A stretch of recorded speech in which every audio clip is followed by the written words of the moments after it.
नमस्कार, वंदे मातरम, जय Hind. ST news में आपका एक बार फिर से बहुत बहुत स्वागत है।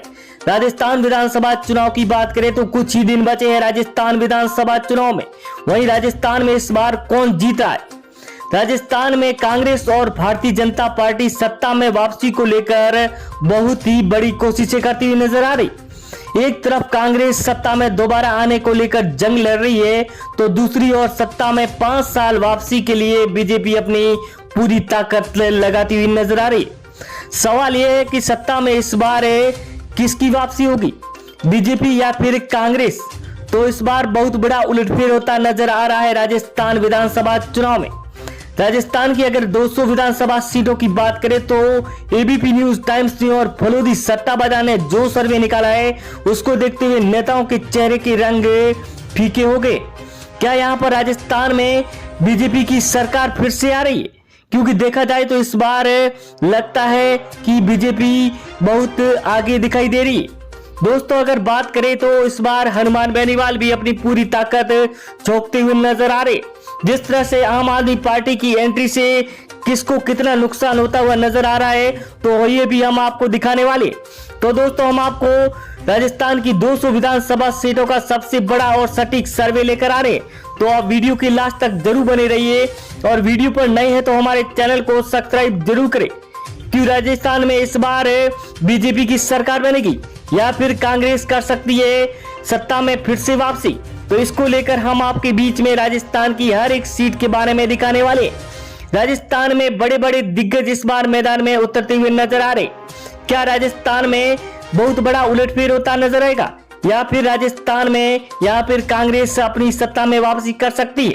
तो इसको लेकर हम आपके बीच में 200 विधानसभा सीटों का सबसे बड़ा और सटीक सर्वे लेकर आए।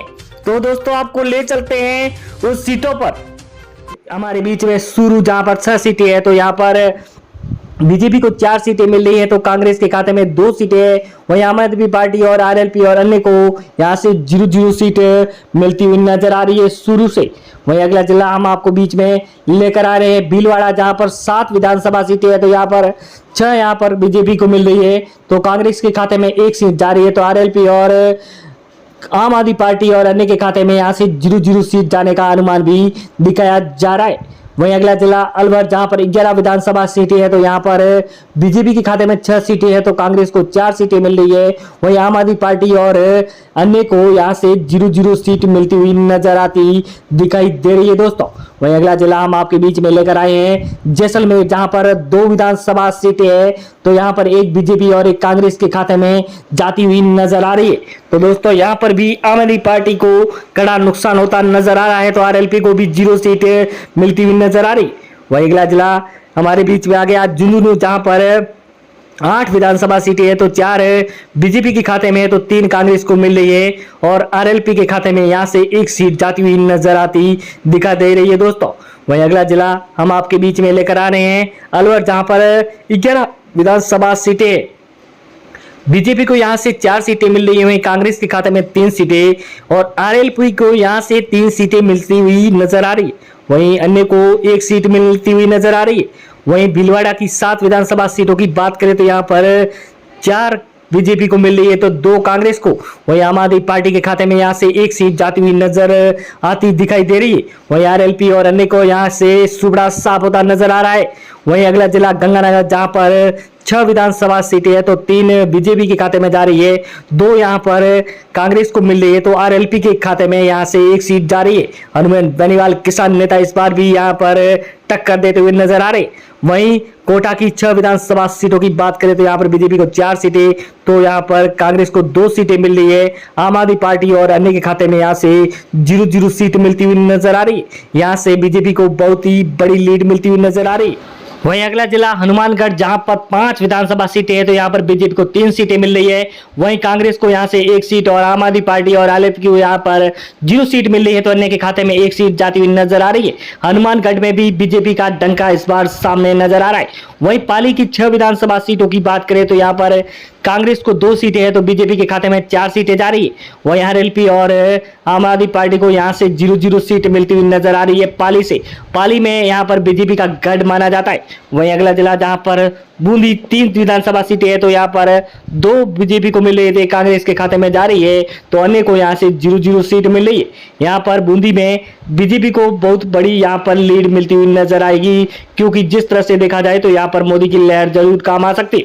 वहीं राजसमंद की 4 विधानसभा सीटों की बात करें तो 2 बीजेपी और 2 कांग्रेस के खाते में जा रही है, तो अन्य को यहाँ से 0-0 सीट मिल रही है, क्योंकि यहाँ पर बहुत कड़ी टक्कर देखने को मिल सकती है बीजेपी और कांग्रेस के बीच में।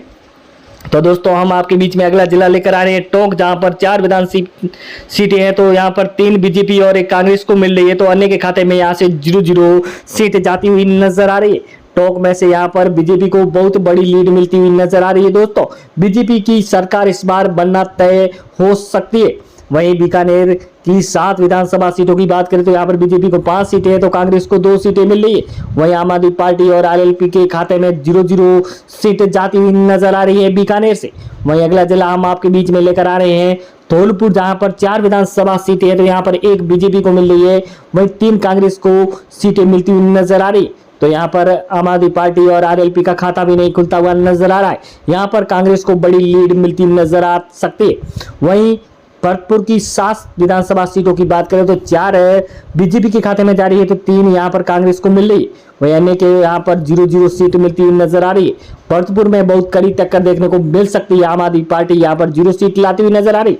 वहीं सीकर की 8 विधानसभा सीटों की बात करें तो 4 यहाँ पर बीजेपी के खाते में है, तो 3 कांग्रेस को मिल रही। वहीं आरएलपी को यहाँ से 1 सीट मिलती हुई नजर आती दिखाई दे रही है। दोस्तों हम आपको बीच में लेकर आ रहे हैं दौसा की विधानसभा सीटें 5, जहां पर 3 बीजेपी और 2 कांग्रेस के खाते में जा रही है, तो वहीं अन्य के खाते में यहाँ से 0-0 सीट मिलती हुई नजर आ रही है। तो दोस्तों जिस तरह से देखा जाए तो यहाँ पर मोदी की लहर इस बार साफ नजर आ रही है। वसुंधरा राजे फिर से मुख्यमंत्री बनने का दावा यहाँ पर ठोक सकती है। वहीं अजमेर की 8 विधानसभा सीटों की बात करें तो 4 यहाँ पर बीजेपी को मिल रही है, तो 3 कांग्रेस को खाते में जा रही है। वहीं 1 अन्य के खाते में सीट जाती हुई नजर आती दिखाई दे रही है, तो आरएलपी और आम आदमी पार्टी को यहाँ से 0 सीट है। वहीं उदयपुर की 8 विधानसभा सीटों की बात करें तो यहाँ पर 4 सीटें कांग्रेस के खाते में, 3 और बीजेपी के खाते में 4 सीटें जा रही है, तो अन्य को यहाँ से 1 सीट मिलती हुई नजर आ रही है। तो दोस्तों जिस तरह से देखा जाए तो यहाँ पर भी बीजेपी को ज्यादा सीटें मिल रही। प्रतापगढ़ की 2 विधानसभा सीटों की बात करें तो 1 बीजेपी और 1 कांग्रेस के खाते में जा रही है। वहीं आम आदमी पार्टी और आरएलपी के यहाँ से सुपड़ा साफ होता नजर आ रहा है। प्रतापगढ़ में इस बार बीजेपी और कांग्रेस की बहुत कड़ी टक्कर देखने को मिल सकती है। दोस्तों वहीं अगला जिला चित्तौड़गढ़, जहां पर 5 विधानसभा सीटें हैं, तो 3 बीजेपी को और 2 कांग्रेस के खाते में जा रही है। वहीं अन्य को यहां से 0 सीट है, तो आरएलपी और आम आदमी पार्टी को यहां से 0 सीट मिलती हुई नजर आती दिखाई दे रही है। दोस्तों जिस तरह से देखा जाए तो अगला जिला हम आपके बीच में लेकर आ रहे हैं झालावाड़, जहां पर 4 विधानसभा सीटें है, तो यहां पर झालावाड़ में बीजेपी का गढ़ माना जाता है और बीजेपी के खाते में 3 सीटें और कांग्रेस को यहां से 1 सीट मिलती नजर आ सकती है। वहीं बीजेपी यहां पर बहुत ही अलग लीड के साथ में यहां से सरकार बनाती हुई नजर आ रही है। वही अगला जिला सिरोही, जहां पर 3 विधानसभा सीटों की बात करें तो यहां पर 2 बीजेपी और 1 कांग्रेस के खाते में जाती हुई नजर आ रही। वहीं यहाँ से अन्य को 0-0 सीट मिलती हुई नजर आ रही है। दोस्तों तो हम आपके बीच में अगला जिला लेकर आ रहे हैं। दोस्तों बात करें जयपुर की 19 विधानसभा सीटों की, तो यहाँ पर 13 बीजेपी के खाते में जा रही, वहीं 5 यहाँ पर कांग्रेस को मिल रही, तो आम आदमी पार्टी के खाते में 1 सीट जाती हुई नजर आ रही है। आरएलपी और अन्य के खाते में यहाँ से 0-0 सीट है। यहाँ पर जयपुर में सबसे ज्यादा विधानसभा सीटें है, तो यहाँ पर बीजेपी को सबसे ज्यादा लीड मिलती हुई नजर आ रही है। बांसवाड़ा की 5 विधानसभा सीटों की बात करें तो यहाँ पर बीजेपी को खाते में 4 सीटें जा रही है, तो यहाँ पर कांग्रेस को 1 सीट मिल रही है, तो आम आदमी पार्टी और अन्य को यहाँ से 0-0 सीट मिलती हुई नजर आ रही है। दोस्तों वहीं अगला जिला जहां पर बात करें करौली की 4 विधानसभा सीटों पर, तो यहाँ पर बीजेपी को 3 सीटें है, तो वहीं कांग्रेस को यहाँ पर 1 सीट मिल रही है। तो बीजेपी को और कांग्रेस के बीच में बहुत बड़ा अंतर देखने को मिल रहा है करौली में अगर बात करें आरएलपी को और अन्य के खाते में 0 सीट है। वहीं सवाई माधोपुर की 4 विधानसभा सीटों की बात करें तो 2 बीजेपी और 2 कांग्रेस के खाते में जा रही है, तो अन्य को यहाँ से 0-0 सीट मिल रही है। सवाई माधोपुर में साफ टक्कर दिखाई दे रही है कांग्रेस और बीजेपी के बीच में। वहीं अगला जिला हम आपके बीच में लेकर आ रहे हैं डूंगरपुर, जहां पर 4 विधानसभा सीटें, 4 में से यहाँ पर 3 बीजेपी और 1 कांग्रेस के खाते में जा रही है, तो अन्य को यहाँ से 0 सीट मिलती हुई नजर आ रही है। आरएलपी और आम आदमी पार्टी को भी यहाँ पर 0-0 सीट मिलती हुई नजर आ रही। वहीं अगला जिला हम आपके बीच में लेकर आ रहे हैं बाड़मेर, जहां पर 7 विधानसभा सीटें हैं, तो 5 बीजेपी के खाते में है, तो 2 कांग्रेस को मिलेगी। और आम आदमी पार्टी और आरएलपी के यहाँ से खाता भी नहीं खुलता हुआ नजर आ रहा है। बाड़मेर से यहाँ पर 5 बीजेपी को मिलती हुई नजर आ रही है साफ तौर से।